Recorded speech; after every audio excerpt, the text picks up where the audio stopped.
Monatie, botalelanga, Congo température, ya maman Rosette et la fleur, Nadambu. Après avoir défilé, na cité Pola, mais cette fois Congo Température TV. Désormais, suivez-nous sur cette chaîne. Congo Température TV. Congo Température. La patronne, Rosette la fleur d'amour, chaîne à solo. Émission religieuse. Théâtre, musique, environnement. Bah, émission sportive. Émission politique, donc nulle part ailleurs. www.congotempérature.com. Pour nous avoir information à temps réel. Congo Température. Et yena mo pepe asika. Ya tobina Congo Température. Et yena mo pepe asika. Badonda te poani. Bana poto bana mokili mobimba. Vacancière. Awa tozali bongo na place Rosette 1, Rosette 2. Bino mozali komona. Nyonso osakana na mikili. Okuta nango awa. Donc place Rosette 1, place Rosette 2. Ezali bongo synonyme ya Paris to Bruxelles to États-Unis. Awa oyaka na bilamba to valise na yo. Nyonso okuta nango awa. Groupe électrogène industriel local à l'entreprise ya minene bana poto tuka awa kozala desite contactez biso na numéro oyo pona ba réservation na bino nyonso awa tozali bongo na place Rosette 1 Rosette 2 bino mozali komona ba réalisation na ezala te.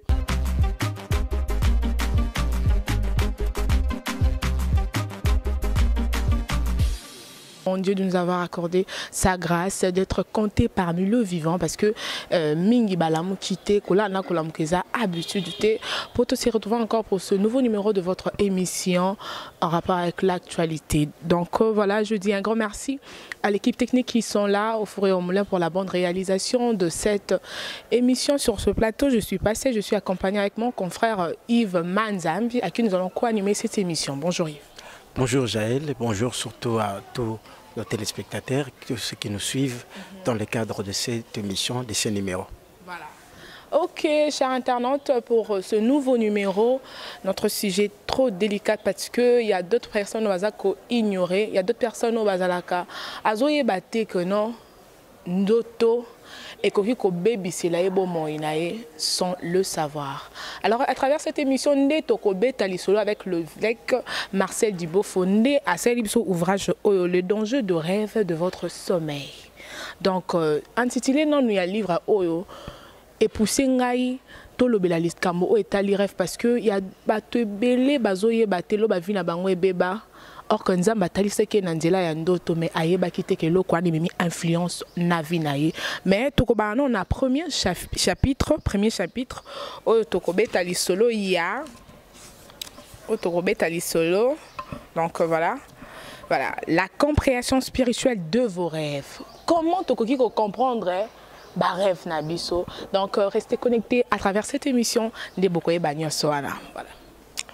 Oui, Jaël, donc merci beaucoup parce que les lots Oyo, il y a comme on a ouvrage Oyo, l'évêque pasteur Marcel Dibofo a tient à disposition na biso ba chrétien et bino balandi Oyo les lots ba belé baza menacé mais au moins ba éviter alors que Nzambe alobarana à tout moment et les gens sont surpris de fois il y a au moins les kambomoko à lotaki et c'est réalisé. Alors comment comprendre ba type ya ba lolenge oyo ya ba makambo pour que mutu azala lobby surpris. Effectivement il faut Nzambe assister pour mutu wana azala surpris na bandoto na ye. Voilà, merci. Il est déjà là sur ce plateau l'évêque pasteur Marcel Dubofo. Bonjour papa. Bonjour bien-aimé. Oui, que le Seigneur soit béni pour l'opportunité à Pessibiso. De partager connaissance au Pessibiso na batunios à travers le monde, na internet na pino, na compé à bisolelo, voilà. Alors c'est très important batu bazo sambela, baye ba makambo esprit, aller à l'église, qu'on prier ça ne suffit pas, c'est-à-dire il faut connaissance bazo pesa na ba chrétien, ils ont une connaissance capable, pouvant le permettre d'affronter l'ennemi et de faire échouer la plan contre la vie. Pour être mon chrétien, à zoomito na ba question, on a zomona et où tu vas. et où ils sous nini. Ce genre de questions, tout le monde est belé na bamatanga, bazole nzambo salibiso boye pona nini. Et pourtant Dieu n'a rien fait. Seigneur, pourquoi tu m'as fait ça? Dieu ne t'a rien fait. Et ça me dit comme là yo, vous avez une information spirituelle par rapport à makambo wanate. Ndi au monde comme poser la question, nzambo salinga boye, Dieu ne t'a rien fait. C'est l'ennemi qui fait ça. Bible zoloba, cette influence ne vient pas de moi, mais ça vient du malin. Donc nzamba skolo maboko lobina ne ba ça te kamunuko ngaite eza batu mususu nde bazo solo mambozo mona nga nzambe te. Je ne suis pour rien.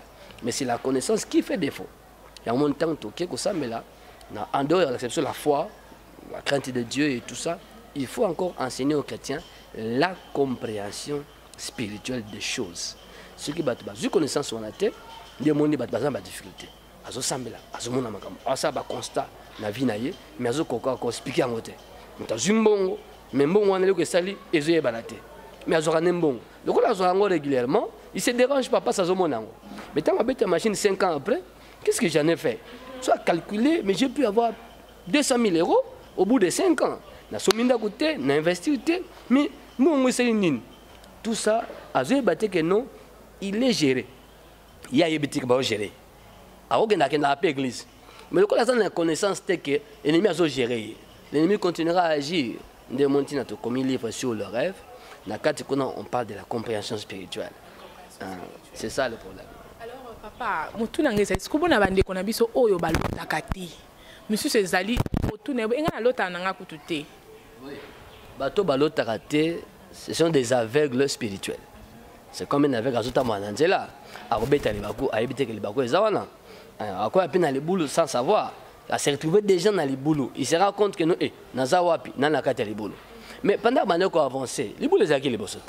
À mon avis, Amos 3, Dieu ne fait rien sans révéler le secret. Si Dieu lui-même se préoccupe à révéler un secret, bon, à combien peut faire trésor moutou? À autant sans l'autre. Le seul moyen de voir les choses qui se passent dans le monde d'esprit, c'est de fermer les yeux. L'œil humain ici ne peut pas voir mon esprit. Jamais. Dans l'homme, il y a l'âme, le corps et l'esprit. Le corps, c'est l'enveloppe que nous avons ici. Ce qui nous permet d'être là, sur cette monde, sur cette terre. L'âme, c'est le vrai nous. Donc, vrai yo et âme na yo. Dieu a créé l'âme. Le corps, c'est la poussière, c'est l'enveloppe. Donc, l'homme est une partie invisible. L'homme est l'âme. Il y a un qui est dans le cimetière, que ton âme repose en paix. Que ton corps, ni que ton esprit, que ton âme, yon de âme. Muta corps, ta esprit, muta âme. Mais à tort, des fois, on confond l'âme et l'esprit. Parce que l'âme est invisible, comme l'esprit est invisible. Vous voyez? C'est ça qui est la place. Dans mon thèse, il y a 3 parties. Quand on a dit âme, on a dit âme. Âme est un nengosa. Il y a un moment où on a dit yo mususu. Ozoki mambangu, ozolia, ozokushena mutu, yo mususu. Mais là liawa, mais l'autre vous là, ah ça makambo. Et puis makambo ça là kuna olamuki na yango. Ozoki mambangu olamuki na kotoka, okimi wapi, po zana mbetu, pe o transpirer. O l'autre kushena mutu, olamuki kilote mouillé. Et ça l'a mis air nini. Ce qu'on est anine. Ça dit ce qui se passe dans l'âme, se répercute dans le corps. Pourquoi? Parce que l'âme et le corps ne font qu'un. Avant d'aller sikamoko. Mais l'élément d'intersection, il y a âme et corps, c'est l'esprit, c'est le souffle.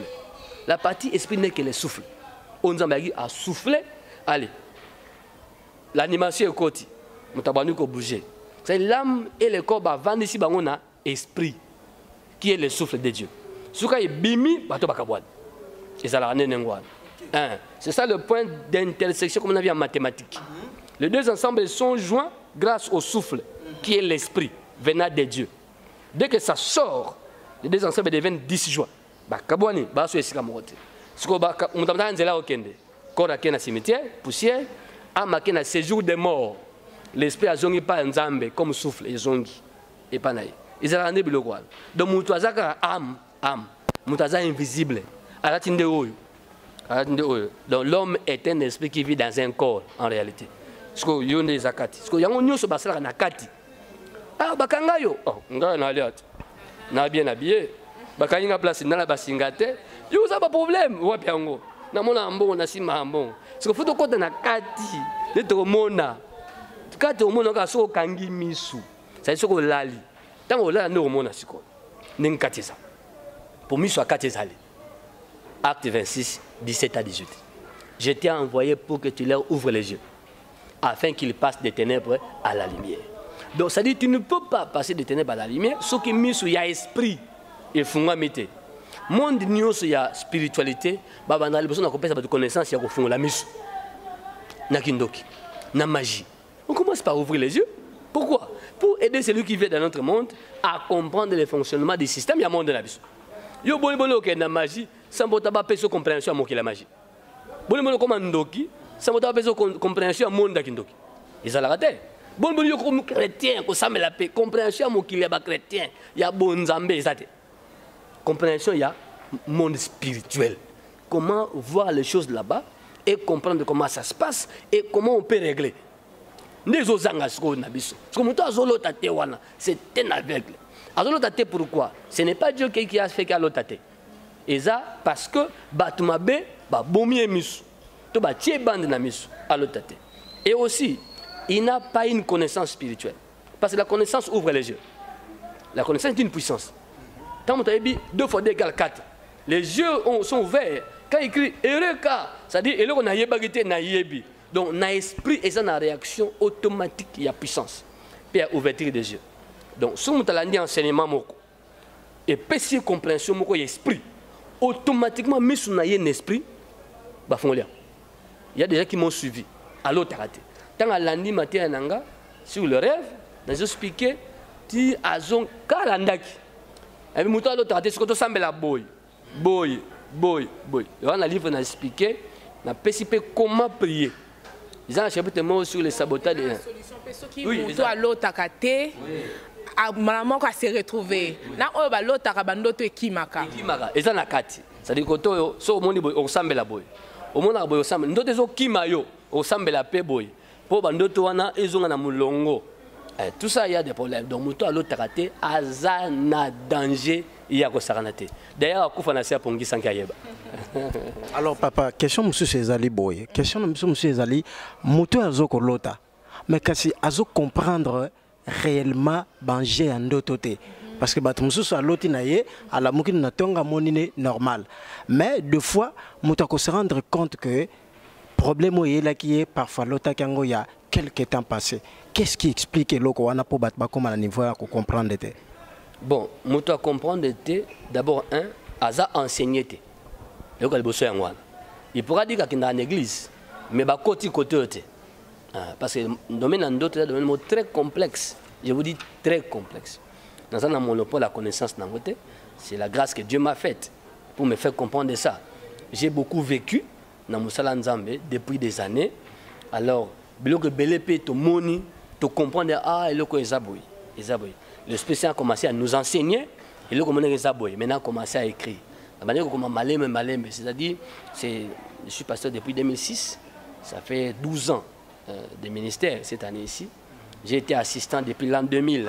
Donc, on a assistant 6 ans, on a 18 ans. Donc, j'étais assistant de mon pasteur et puis j'étais le chef du département de délivrance. Donc, c'est-à-dire, j'ai piloté délivrance en 2000, pour expliquer, et maintenant, tout ce qu'on a vécu dans Batou, tout ce qu'on a vu,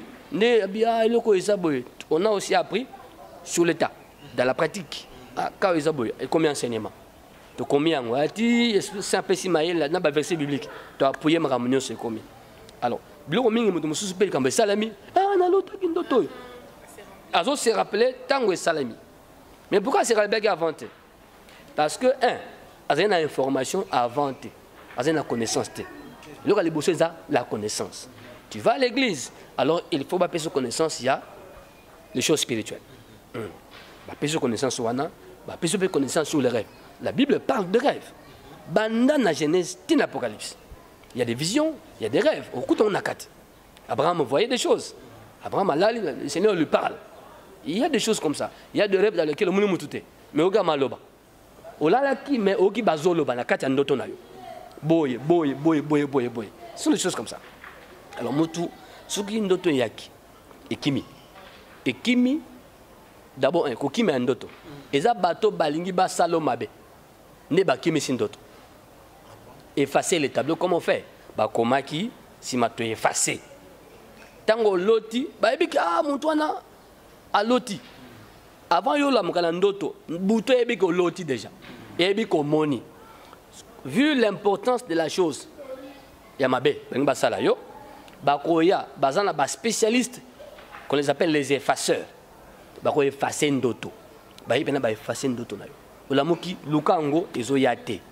Ils ont un acte diabolique. Il y a un enchantement pour ça. Pour ba bomando to amutu. Alors, ce que bungi o lukango amoko zonga na pe yo sambela makasi. Puissance ya kosambela wana et ne ko bimisa ndoto esike kendaki. Ndoto kendaki quelque part, s'il vous plaît. Ba bendi yango ba kenango. Ba kenango. Ils ont domaine na bututu. Il y a une spécialité spirituelle ya batabutu. Jusqu'au sambela pour mon alikamwana. Et zonga, c'est l'Esprit Saint. N'a no ben nanga zong selio. Talaboy, talaboy, talaboy, zagiboy. Monsieur qui m'a libellé. D'autres zonga 5 ans après, monsieur c'est bon. 5 ans après. Ah bien, je me rappelle. Mais après 5 ans. Mais déjà dans 5 ans, à connaître des dégâts bons. Basala ka bon na batu mabe o baza ba ennemi na yo. Peut-être que on basala le etikala intact et bébate. Pour ce que bimi na ndoto o beta le solo. Tant o beta le solo, écoutez un mouton assemblé la mais ça bien été tout le pasteur. Tabo yeba passer ba ressemble là. Ba bébé ça va faire ndoto. L'ennemi ne veut pas. Ba bébé ça va faire makambo ya sali on a butu. Le rêve c'est le moyen de voir ce qui se passe soit pour vous, soit contre vous, na butu. Le seul moyen de voir, c'est le rêve. Soit il y a malam lengo salamela yo, soit il y a mabe. Parce qu'il y a mabe nde bakimisaka po teretika na libe ba salango. Ya malamu pe ya yo elingeya nzamba watika ngwe olota po yeba ozo ba disposition. Et ça ka teke ndoto mabe ndo ozo ba disposition. Na ndoto ya malamu. Il y a des choses à faire pour un bon rêve. Faut pas tout baïba. Maintenant kena côté wa ndoto mabe, on za point mosusu. Ndoto mabe wana. Le cas batabutu balingi kama bonge salama. Il faut babébisate. Le moyen qui détruit un mauvais rêve, c'est la prière. Les gens disent, ah, ce qui est révélé est condamné. Condamné par quoi? D'ailleurs, l'acte de condamnation, là, c'est un acte, non? On condamne une chose par un acte. C'est-à-dire, un acte, c'est, on pose un acte, on condamne une chose. Au lobby Karaboye, c'est condamné. C'est condamné par quoi? Qu'as-tu fait pour que ces rêves mauvais soient condamnés? Lobby, papa, quand ndenge makomi lobby est condamné, lobby ni les sans effet, ils peut condamné.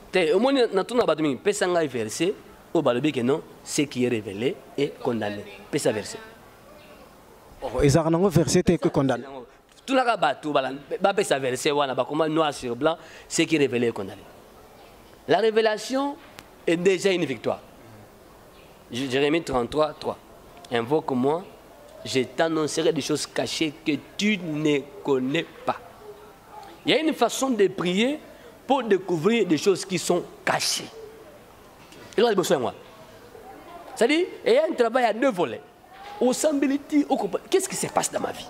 Pourquoi je n'arrive pas là-bas? Je n'arrive pas à faire ceci et cela. Ni ne comme l'angaï. Il faut pas guider au malam. Je dis, il y a une façon. Il y a que ça, mais là, tu peux découvrir les choses qui sont cachées dans ta vie ou autour de ta vie. Qu'est-ce qui se passe autour de moi? Pourquoi? Tant qu'on remonte à ce qu'on table, on relota, soit on sait les visions, parce que vision n'a rêve, il y a un démonté. C'est différent. Soit on sait la vision, soit on relota en d'autres. Alors, tant qu'on remonte à ma camoana, au biminango, ah, n'a moni, il commence à autour de moi. N'a compris ce que tant qu'on moni. Deuxième aspect, comprendre. La compréhension spirituelle des rêves. Oh, monikas, et la kisi nini. Si ma rêve est l'accès nini, au cours la paix nini. Ce temps où nous sommes au Christian, on comprend d'abord le moni. Si il faut toujours un deuxième aspect à prier. La première prière consistait, il y a bimisa o ebomo to yebate. La deuxième aspect de la prière consistera à traiter oyotomoni. Ebele ba monak, ba traiter te, to ba traiter mabe. Makambo ba monaki eko salem. Faut y bablo quoi. Tant que moni, tout le bâtiment que non, c'est condamné parce que ton moni. Tout poser acte esprit qui est la prière. Ça peut être accompagné aussi, selon Philippiens 4, d'une offrande. Faites connaître à Dieu vos besoins par des prières, des supplications avec des actions de grâce.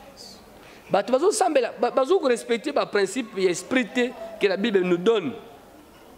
La Bible est un livre fantastique. mais qui est mal négocié. Bon, peut-être que non, enseignement bazo pesa bango pe tant mosusu. Mais les kameza ko fungula batu bien, batu ba sosola. C'est le livre le plus important du monde, la Bible que nous avons. Batu ya occultisme et tout ça, bana ba bouquin. Oyo batu bazo tanga pour nani? Pour bazo connaissance ya mokili na bango. Donc ils lisent et ils comprennent. Au ko fungula livre pas au simbi au côté de mokili mosusu. Au côté du monde mosusu. Quand on fungula livre page tel au simbi, to tangi ce qui est écrit pas mbala moko bimi na monde mosusu. Et ça ba livre na bango nengwa. Bongo Bible ya biso, et ça plus ko ya bango. Yo autant à verset car au suki boy. Tout compte na partie esprit à verset wana. Il y a l'esprit de la lettre. Dieu est derrière sa parole. Donc derrière la lettre qui est écrite dans la Bible, il y a Dieu. Il y a l'esprit supérieur, l'esprit au-dessus de tous les esprits. Surtout percer makambo na kati. Donc écoute bloqué belisa na kati. Invoquer, c'est une chose. Tu découvrir ce qu'on rentrons prier, to baby sa makambo to moni. Surtout sali bongote, to mona qui met ben fait et saleni. Donc le bâté que non, c'est qui révélé condamné ceux qui ont sambélité. Ceux qui peuvent salir au Seigneur ko salate parce que dimanche batabutu baké yo yebité. Avant yo l'autre bongo bakendaki na cimetière. Ba sali cérémonie na kombo na yo. Comme on parle de toi, yango okolota parce que l'enchantement te concerne. Bazo benda âme na yo ba wata na âme na yo. Au moins te mutu vandia na sudi olemu. Olobini ndiomo. Ah c'est que batonginga quelque part. Au moins c'est ça va faire esprit. Parce qu'il s'agit de toi. On a comme un cimetière bandeko. Donc est-ce qu'on a la wana aux en oppression. L'autre mabé, il y a des rêves que l'ultime tout est mabé, ce qu'on appelle cauchemar. Le cauchemar c'est un rêve angoissé. D'autres c'est une angoisse na kati, c'est une menace na kati. Il y a des cauchemars. Beaucoup font des cauchemars, bandeko poto. Ça va cauchemar est belé. Comme c'est français, hein? Cauchemar, cauchemar. J'ai fait un cauchemar. Au sud voilà. Mais ça noté mabé cauchemar. C'est une oppression dans les rêves. Pourquoi toi tu fais souvent des cauchemars? C'est-à-dire que vous avez des batabutu. Vous avez des démons, des esprits des eaux, des esprits ancestraux, ou bien de la famille nabino, ou bien des contemporains, baninga no nzinga nzinga, bakota mokila butu, et babonisa. Donc nous sommes demandés là batu. Papa, en fait, na retenir le mot que non différence entre rêve na vision. Si comme mon amoto a yébité, ce qu'on peut différencier biso vision, muta ko mona vision ndenge nini, muta ko lota ndoto ndenge ni rêve ndenge nini. Oui. Ils sont différents. Vision et c'est un penza pongité. Vision c'est lié à la vue. Donc ça dit dans mon aboye. Donc on a moni comme si on a un film. Il y a une vision. Ça dit quoi? Ça peut être né dans un avandia. Na saliboy. Il y a des moments comme ça, à Onimba, qu'on y met ça la tête. C'est-à-dire, c'est à Zanakiti, mais il fait comme ça. Tant que saliboy, et vous avez 2 secondes ou 5 secondes, juste dans 5 secondes, à mon mot grave. Bien surtout que, c'est une vision. Ils ont Yamoy, ils ont payé à Boutou. Yaboutou, c'est comme par exemple, aux autres Sambela, en pleine prière, aux autres prières, au bandeau mona. En pleine prière, on est en dototé. C'est une vision. Même en plein culte, une église, on a vu des gens, ils ont prié, pas en pleine prière, ils se voient dans la Kadiazamba. Oui, ça ce n'est pas un rêve. Il n'est pas rêvé. Ce n'est pas ça en activité. Alors, M. Pézali, au côté de Pongi, au 6 prières, au niveau de la chambre, au sali prière, au côté de la chambre, se reposer, juste le temps de commencer à fermer les yeux. Au bano mona makam. Après surtout qui nana zu pongi te. Oui, parce que tant au tali tant au côté na ndoto na pongi, ça fait juste 3 minutes. Wana automona eza ndoto te. Eza vision. Les rêves demandent un profond sommeil. Okay. Job 33, 14 à 18. Dieu parle quand les hommes sont livrés à un profond sommeil. Donc ndoto il faut là pongi penza aller. Et vous avez d'autres moulaï et j'ai toute la nuit et zali. Donc ça c'est ça la différence. Vision comme on a moi il peine à boutou. D'autres pays à moi et ça, d'autres pays à boutou et zali. Zali. Nous sommes allés na moi, alali penza alali. Mais on a makam. Parce que d'autres à moi et ça très très dangereux et très sérieux. parce que moi eza era rolala te moi eza era activité na moi makeye les à gauche et à droite bat bazo sala musique kotoyo misala koto mituka kotoyo comment yo zo lota pendant qu'il y a des bruits c'est que sur loti na moi ega moloti wana eza kaka ndengo loti eza très sérieux et ça demande qu'on les traite rapidement parce que moi eza era rolala te eza penda era rolota te mais sur l'autre na moi keba voilà. Ok, merci. Parlons d'abord de type de rêve. Parlons de type de rêve. Ah, Namoni a déjà le rêve d'avertissement. Vive Manzambi. On a mis ça dans l'avertissement, dans le rêve d'avertissement. Tu crois qu'on comprend comment? Oui, justement, papa, le rêve, il y a avertissement. Quand est-ce que Moutako Zala avertit Nandoto? Oui, le Seigneur, nous faisons la Job 33, 14 à 18. Ici, quand les gens sont livrés à un profond sommeil, il les avertit d'un danger imminent, par exemple. Nzambe amoni mabe zoya. On avertit quelqu'un sur le camon moko zoya. Alors, atindi ndoto. Po olobate geno nzambe nangai na sambelaka. Poni likambo l'accès ngai te avant. Na bolunga nzambe pa na biso atindi le ndoto. Joseph papa ya Yesu. Azana bébé na ye. Hérode abani ko kanisa ko attaquer bébé oyo roi, bébé roi pour abotamaki. Na Matthieu 2 oka ange aye na ndoto. Il y a Joseph ayebisie. Prends le petit enfant qui manaye na Égypte. Car Hérode cherchera à les tuer. Pendant que ndoto ye, est-ce que Hérode a déjà cherché à tuer l'enfant? Ça, le bien futur. Hérode cherchera. Il n'a pas encore cherché à tuer. Mais il cherchera. Et ça, ma banzo ya Hérode. Un bébé roi, abotami. Ah, total. Parce que tant que tu as un mécanisme, nous avons vite. Dieu est omniscient. Tu as une ndoto avant. Allez, mbalamoko. Ayebi ndoto pas Joseph. Qui m'essaye. Ce que Joseph a yoka quitté, a kimisa mwana wana. L'enfant Jésus serait tué. Nzambe ye moko. Alingi ba kimisa mwana na ye musika po Hérode bomate. S'il vous plaît. Dans la pesi ndoto et pas Joseph. Joseph stanga lamuki. Marie, lève-toi. Prends l'enfant. Pars-toi en Égypte. Voici ce que Dieu m'a dit la nuit nandoto. C'est-à-dire on avertit par rapport à un danger imminent, un danger qui arrive. C'est pas loin. Les gars, moi, je suis à Boutou et commis à 100 mètres de toi. Avec quoi tu as dit, pas, beau sambela, bang bang, et l'ongwa. Dans 3 jours, les gars, dans 3 jours, avant 3 jours, nous sommes et Zaponini et Bébissa, les gars, et Salamate. Donc c'est ce que Dieu fait. Job 33, 14 à 18, on a des gens qui ont fait ça, bongo, na kebisa mutu, na likama oezoya. Il avertit. C'est souvent par rapport à un danger. Pour les joyautés. Ok. Dans mon histoire, le rêve d'annonce ou d'information. Il y a le comment mon amoto. Nana qui n'a l'autre ndoto papa nangai akufa. Ça fait déjà 2 ans passés. Mazo le banangai le pan wana bossa tubo bimawana. Wana pesa rêve d'annonce. Voilà, ok, na sujet délicat. Papa nanga akufa. Bon, avant le rêve d'annonce, oh le bien c'est déjà d'autres mots beaucoup les fonds. Moutakufa yeliendo. Moni. Oh ange. C'est-à-dire il y a beaucoup d'aspects. Tout ça comme compréhension spirituelle des rêves. Écoutez-moi très bien. Pour tout le monde moi amalka maison na batu mingi. Place one. Moutakufa yenandoto. Nazu mama église pa nanga moko. Alota ndoto papa na yakufa. Azo ibise ma fille.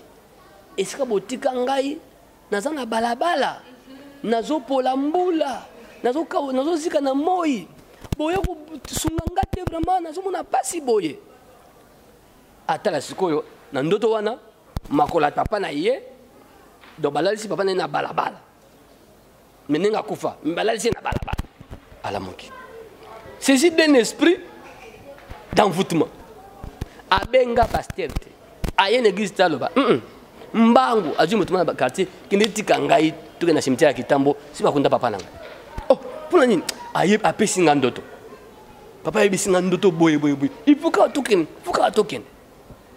mbangu tina cimetière ya Kitambo bakomi kuna mutu mwa bato bazala wana mais ni na luka sika bakunda papa na ngai bon akiti akomi wana pa atala boye ndenge alotaki c'est-à-dire tomba papa na ye ebukani comme si bakundeke mutu mususu pene moni sikoyo batravo basali wana sikoyo ebuki tomba papa na ye akuti mikuwa libanda ya makolo alotaki papa ne na balabala pelse mwana nanga botiki nga nazopala moi sadi lokola ebukani mikuwa ezomona na moi mbula et tout eza bakunda kala kuna tanga moni bongo somo ndenge ndoto ezalaki siko somo na terrain na kati ya cimetière accompagné d'un frère de son quartier mbala moko déjà il était animé d'un esprit qui l'a envoûté mbala moko qu'est-ce qu'on doit faire faut barager ton papa na ngai tout ça bato cimetière bazanga kati ya nzinga babeti ba brique et tout ça ni bato na kisasa mbala moko mama senga to sunga yo tout ça mama kena na banque abimisa mbongo tant que tu avais combien en banque? Oh, j'avais 1080 $. Mais jusqu'au misalo sali qu'on écoutait combien? Écouter presque 1000 parce que na tikali à peu près na 50. Na cheka tant abimi. Batan balé bon. Tant que bon mutasa chocho. Maman, 50 ans. Allez, faut tout ça la boye. Matériaux durables, boy, pourquoi on susté bimisa. Mais d'œuvre et paille. Basé musana pendant une semaine. À l'église, to yebite. Azolo ba pété et l'autre côté. Azo y a pété moi une semaine. On quand ça tombe papa na yakufakala.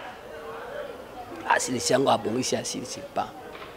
Ngole si la terre était bon ici pas. Boum, a quoi kana cimetière wa. Mkola si c'est ici là a quoi. Tant quoi oh. Donc, nous comprenons bien. Nini boy, vous comprenez nini? Vous comprenez que ça m'a fait rire parce que on va. Mais moi na yego tala yo. Ayo bon c'est la place. Ningo le bagle na ndoto. Ce qu'on va comment le soucier. Et quand au nom de Jésus na cimetière, talaka batango, vous avez même ko samela balongate. Au nom de Jésus. Et ya elwa. Ti maman na fongoli misu. Nini? Kasu ko yakite. Koko ya ndemi mbango longwa cimetière, tin église. Mon c'est quoi? Madame yo bon si tomba tata na yo. Pe o quoi na cimetière piqué crise. Et c'est normal té. O risque o landaye. Ka batu ba yebisi mbango. Tanga ya papa nini? Nani kam nini? Abane ko expliquer ti assisi. Quoi? Nana té ka makambo en église. Yo comment on est yango? O bengi ngate? O yebisi ngate? Mbango na cimetière. Ngana pegisa batu bazonga na cimetière. J'ai enseigné sur ça. J'ai dit attention, nous avons droit légal d'entrer dans le cimetière et de kunda mutu. Cimetière est un monde à part entière. C'est un monde d'esprit, c'est un monde de nous faisons n'importe quoi dans le cimetière. Zonga na butu na cimetière. Zonga na butu. Au sata 2 minutes. Et ça mukili ya makambu. Tant yaka, le laisser passer c'est le cadavre que nous venons pour enterrer. Donc, et les démons qui sont là, nous allons poser acte légal, acte reconnu par le ciel et par la terre. Ne dites pas n'importe quoi dans le cimetière. Ah, ok, au bâti la kabiso, au kanisa kabiso, au sunga kabiso. Les morts ne disent pas les vivants. Ils n'ont plus aucune part dans ce qui se passe sous le soleil. C'est comment ils ont battu la biso, bébé. Tala bébé non tika kiyeyo, bébé oyo, o tala kaye. Mais c'était mort à talaye. Tant bodo ba bongo wana ba demo ba na cimetière ba oyoka. Ah, totala bébé atika la tikinde mwana. Ah, après quelque temps après, moi na kobela, moi na kofela ndita tata na to mama na ye. Bolo banini ah, moi no souci mama na ye. Azuiye. Azuiye te balien na batu mabe. To ba demo ba yo landa yi. Ni bolo ba kiamuti. Bébé o tala kaye, atale. Il y a des choses qu'on ne dit pas dans le cimetière. Pourquoi? Parce que mokili, l'esprit va tondi meke. Il y a un surtout qu'on dit tozonga. C'est ce que bozongi. Oh non, 5 ans après, anniversaire, toya. O te to sala kavo. Écoutez. Bato basala yango bazebele. Surtout batapoto. Bako yawa. Bakundaki wapi. Bakundaki wapi. On a mona. Nasa ele kavo. Écoutez. Ozana bandeko ba otanga te. Zomo ngona pesa batanga. Les morts là, on peut s'en merci. Bible lobby, leur mémoire est oubliée. Ils n'ont plus aucune part. Donc là, on merci. Exact. Il n'y a pas un bonus pour reçoit. On ne doit pas t'acclamer. Les anges ne vont pas t'acclamer. Les anges. Encore moins les seigneurs. C'est-à-dire qu'aux gens dans le cimetière, pour que nous soyons dans le même endroit. Mais papa, bamsu balobi tango Yesu avant kufa na mont des Oliviers akende go sambela Eli na Moïse babimaki ba mort ba kufa raté donc bazala toujours na biso donc il faut que ceux qui bomoni que ça ne va pas ndenge ba kufa ndenge wana okendo sala ba kavon est-ce que za malamu za mabe ya ona zolo bawate omoni nasina kutena nango ebele awa mutu apekisi ayogite donc oti poto abeto ke ka cimetière to kende ba kei balakisa ye mais bah, imagine mon acquitté. Tu es balak kaka. Ok. 9 mois après, il y a comme on a foucamé à Léli. Maman, tu es parti à Léli. À 6 collègues là, tu as trémi. Alors 9 mois la bilamba. À 6 collègues la maman a eu à Koufa, 9 mois, et l'équipe a trémi après qu'on s'est recueillir. Ah ben nous quand tu bilamba. Libon il va niga wan. Nana loki. Autaki poto azawa azonga te akufa bandeko nanga sikol tolobani so na insista nakene kana cimetière na lui na yo so ozongi na cimetière sans corps na bi laisser passer pour entrer c'est le corps to mimi to yokunda ça les démons le savent c'est officiel c'est légal mais tozongi après quelque temps au même endroit pour une autre raison oh te to bongisa to arranger bandeko mbungu wana ezaya kobwaka ou quoi tant ozongana oye ko se connecter na l'esprit de mort l'esprit mauvais il y a des choses comme ça c'est dangereux je vous conseille pas on a fait le 1er août hein journée des morts laissez les morts aller voir les morts muto aza mokufitiga ke na cimetière mais yo muto la nanga malamu okende na cimetière te lisusu au même endroit c'est-à-dire et si on a ndeko ozongeli 3 ans après 5 ans après na ekotala yo o à l'autre seconde tozo azoka nzala olambe biloko wana linga mingi makayabu na pondu ya to mona basani na basimetière na batombe basani bakopo bato ba otika ngo po l'autre mo wei ana nzala asengi biloko non ce sont des pièges de sorcellerie ba piéger bino tant bo kende boyebaka bozonga pauvreté bandi bokaoki koti na famille mungu mona te bato misala les bébés kasi bokina cimetière après bato muso ngo kufa maman les grave kasi bokina cimetière boki aussi connecté na esprit na ba démon bandeko c'est ça un peu tout ça mal compris à cause de makambo ba kabola ba bota na ebisiyo laisser les morts chez les morts laisser les morts et moi tant ça le roi Saoul a zonga ikuna ak le benga ba invoquer esprit il y a Samuel a dit pourquoi tu m'as troublé. Laissez le monde des morts en paix. Nous avons la question là. Oh yes, c'est tout ça. Et ça, question très délicate. Ça, on n'enseigne pas ça aux fidèles. On n'enseigne pas ça aux fidèles. Ce sont des matières très sensibles. Pourquoi? Parce que là, ce sont des saints. Élie, Moïse, ce sont des saints. Ça dit où part le saint?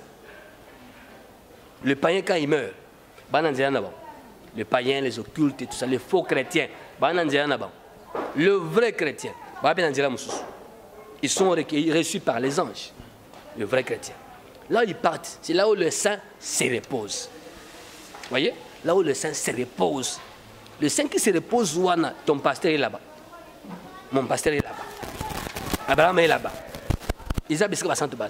Maintenant, qu'est-ce qui s'est passé? Pourquoi Moïse? Pourquoi Élie? Il y a une explication prophétique. Moïse, c'est le Pentateuque, la loi de Moïse. Élie, c'est le prophète, les livres prophétiques. C'est une explication prophétique. Mais pendant le bakeno, comme ce sont des morts, les gens ne peuvent pas utiliser. Il y a des transfigurations et tout ça, tout ça. Oui, ça m'a mobile place. Tu peux savoir na banati.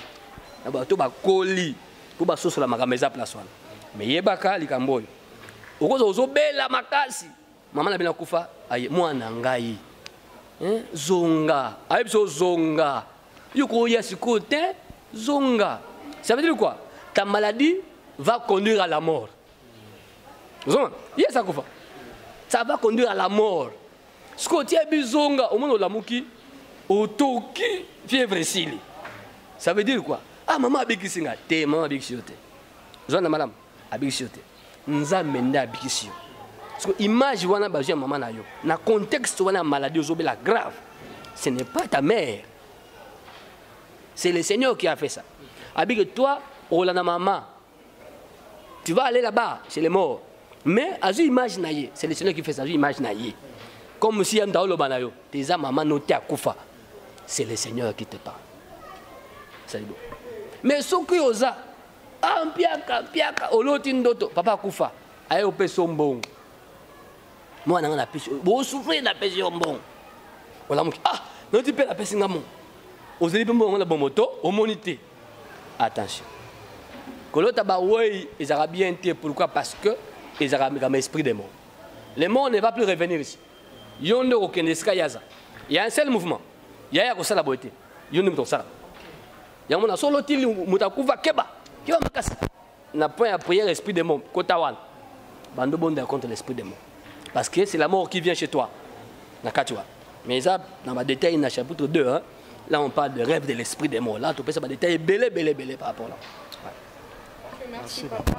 Voilà pour ce numéro. En fait, tout ça en terme parce que mettre Fatouma Narolika juste pour nous que le bête ma soleil chapitre nyonso o et comment mina kati ya livre parce que ça livre mon très important il faut tous aller on a bandé comme ça avant nanda ko bi ah ngana lotarando tobo na ko expliquer na le pasteur Marcel Ibofo azali pona bino nyonso pona biso pe ah tous sur ce plateau parce que biso peut tous à part na biso alors je sais pas s'il y a quelque chose à ajouter.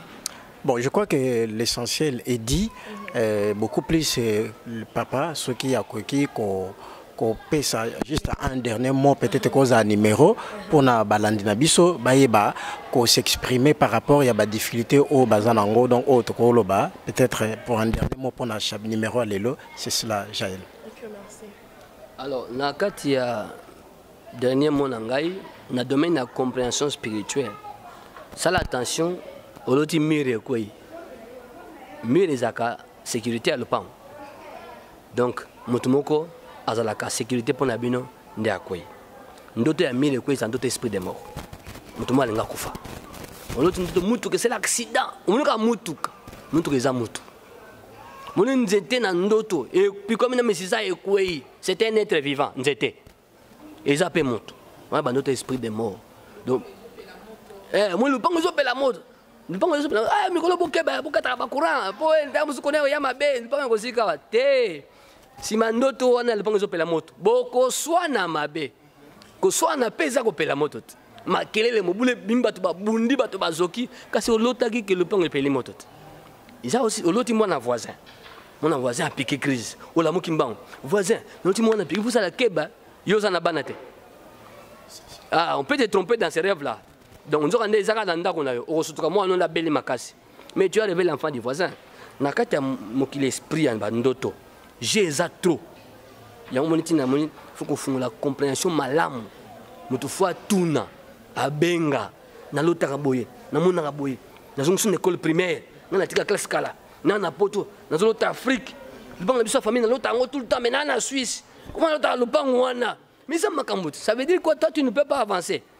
Ah ouais, yo, Afrique, si tu vois l'Afrique, ça veut dire toi, l'Afrique. On agit contre ton progrès. Donc on veut que tu recules. Un endroit que tu as déjà quitté. On a sous place. Ça veut dire tout ça sont des choses qu'il faut ce soir. On a compris sur le réseau belé. On a le pan à famille, village natal, on a il y a des gens qui ont mingi. C'est ça le fort des esprits des eaux. Bien l'impressionnement dans le maï. Tout ça, il faut manulango malam. Rêve en rapport avec l'eau, l'école primaire que tu as quitté, l'uniforme que tu portes encore, compagnie sur le Wakala, Bakanga compagnie. Yo l'autre ça sous nous sala. Ça, ce sont des choses. Il y a des explications à tout ça. Il y a un bleu nous sommes que ton ami a Koufakala. L'autre il est beau tambolanzela mort le sous. Comment expliquer? Vous dites, vous êtes en classe, Kalabala Bota, mais on est au coucher naïe. Oh, explique on est. Oh, mais j'ai ça balade. Comment on a l'autre? Est-ce que ça, Jean? C'est ça un peu l'ensemble des choses. Oh, il y a belles en bateau. Numéro de c'est allé 097 305 84 98. 097 305 84 98. Ce numéro ici, ça, WhatsApp, Facebook, le numéro par WhatsApp. Hein. C'est par ces numéros-là, nous besoin facilement. Le numéro peut être appel de Bengakawa, 089 79 15 934. 089 79 15 934. Église des Anna Avenue Bosobolo, numéro 17, na commune à Kassavobo. Na Kinshasa, bien sûr. Merci beaucoup, papa. Donc, voilà, j'allais te conclure l'émission. Voilà, on va finir cette émission, chers internautes, mais retenez que aux un problème. Aux un bandoto, aux autres na osukawa, puis na l'autre kaka maman na pour faire le mais na longa na ndoko maman kulutu na l'autre qui kaka pourquoi. Donc numéro 1 au reçoit évoque pasteur Marcel Dibofo Yemoko, bon pesi ba problème na bino papa na l'autre boy papa na au comprendre au nini nzambe aligné alobalayo. Cette émission a connu la participation de l'équipe technique, c'est Grand Ferme. On se retrouve prochainement pour un nouveau numéro. Bye bye. Congo température, ya maman Rosette la fleur, Nadambu. Après avoir défilé, n'a pas cité Pola, mais cette fois-ci. Congo Température TV. Désormais, suivez-nous sur cette chaîne. Congo Température TV. Congo Température. La patronne Rosette la fleur d'amour, jeune à solo. Émission religieuse. Théâtre, musique, environnement. Bah, émission sportive. Émission politique, donc, nulle part ailleurs. www.congotempérature.com. Pour nous avoir information à temps réel. Congo Température. Et y a mon pépé, Congo Température. Et y a mon pépé,